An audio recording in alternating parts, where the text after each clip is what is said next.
Oke, nah sekarang kita coba akan melihat konsep GHS pada bandul ya, secara lebih spesifik.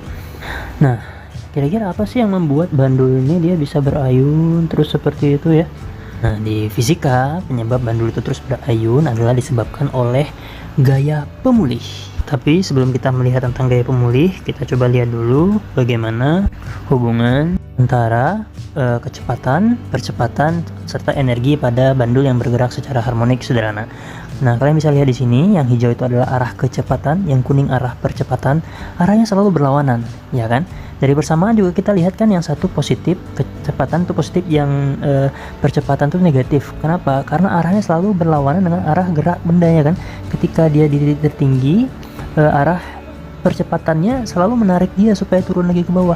Nah, inilah yang searah dengan istilahnya tadi gaya pemulih ya.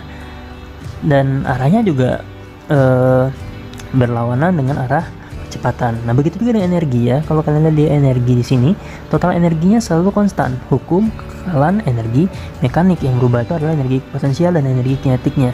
Nah, energi potensialnya bernilai maksimum ketika dia berada di titik tertinggi, sementara energi kinetik itu akan bernilai maksimum ketika dia berada di titik setimbang.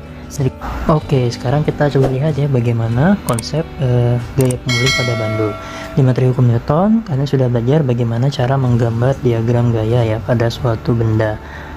Nah, pada benda ini, karena di beban, tentu ada gaya gravitasi ya yang arahnya menuju pusat bumi. Ini adalah gaya W. Kemudian kita proyeksikan juga gaya yang berada di dekat sudut, itu proyeksinya adalah cos ya, W cos theta. Sementara proyeksi gaya yang berada jauh dari sudut itu adalah W sin theta. Nah, ternyata gaya W sin theta inilah yang mengakibatkan si bandul ini bolak-balik. Maka W sin theta ini bekerja sebagai gaya pemulih. Nah, dengan mengetahui bahwa mg sin theta itu adalah gaya pemulih dan dengan menggunakan konsep hukum Newton, kita bisa menurunkan persamaan untuk mencari frekuensi sudut pada bandul yang bergerak secara GHS ya. Ini kalian bisa screenshot untuk mengetahui cara untuk mendapatkan penurunan rumusnya ya. Dan kita kan tahu bahwa omega itu sama dengan 2 kali pi kali f ya kan. Maka kita bisa cari frekuensi atau periode pada bandul. Karena omega di sini kan kita bisa tuliskan sebagai akar G per L, dan omega itu 2pi per T, maka kita bisa dapatkan T-nya adalah 2pi akar L per G. Nah, karena kita tahu bahwa periode itu sama dengan 1 per frekuensi, maka ketika nilai periodenya adalah 2pi akar L per G, frekuensinya pasti 1 per 2pi akar G per L, dengan G-nya adalah percepatan gravitasi dan L-nya adalah panjang tali dari bandul. Nah, dari persamaan T 2pi akar L per G, kita tahu yang mempengaruhi periode bandul itu hanya L dan G, tidak ada faktor massa di sini ya. Sekarang coba kita buktiin ya bahwa memang massa itu tidak mempengaruhi periode atau frekuensi dari gerakan osilasi bandul. Yang mempengaruhi hanya panjang tali dan gravitasi. Sekarang di sini ada benda yang punya massa 0,1. Coba kita simpangkan si bandul ini dengan sudut ya 10 derajat lah ya, atau 15 derajat boleh, 15 derajat ya. Kita mulai, nanti kita hitung periodenya, normal aja dah ya, kita hitung periodenya ya. Nah, ternyata periodenya adalah 1,6856 sekon. Ingat ya, 1,6856 ini adalah waktu yang dibutuhkannya untuk mencapai 1 kali getaran ya. Sekarang masanya kita ganti makin gede. Nah, gini ya, 1,5 kilo. Kita simpang juga dengan sudut yang sama ya, 15 derajat. Kita hitung periodenya nanti, apakah makin besar atau makin lambat atau makin kecil ya, kita lihat. Tek, sama ya, 1,6856 ya, segitu juga nilainya.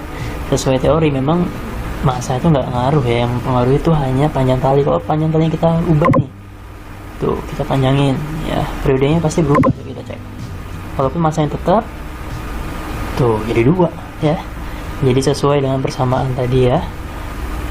Gravitasi juga kalau kita ubah ngaruh cuy. Ini kita perbesar, tuh jadi 1,55 padahal tadi 2. Panjang talinya tidak kita ubah, masanya kita diubah, gravitasi diubah, ternyata periode atau frekuensinya jadi berubah ya. Kebukti di sini bahwa memang yang mempengaruhi periode osilasi dari bandul itu hanya panjang tali dan percepatan gravitasi. Oke? Nah, sekarang kita lanjut. pada pembahasan GHS pada pegas ya. Ya sama seperti pada bandul pegas, ini naik turun ya juga karena ada gaya pemulih. Nah sekarang kita lihat dulu ya tentang konsep gaya pemulih pada pegas. Nah misalkan kita punya pegas yang digantungi dengan sebuah beban, kita kasih simpangan coba ya, pasti dia akan bergerak naik turun.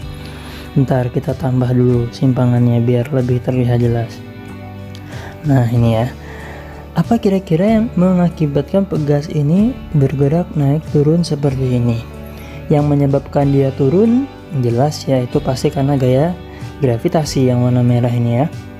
Tapi apa yang menyebabkan dia tetap naik gitu? Kenapa nggak turun aja terus ya?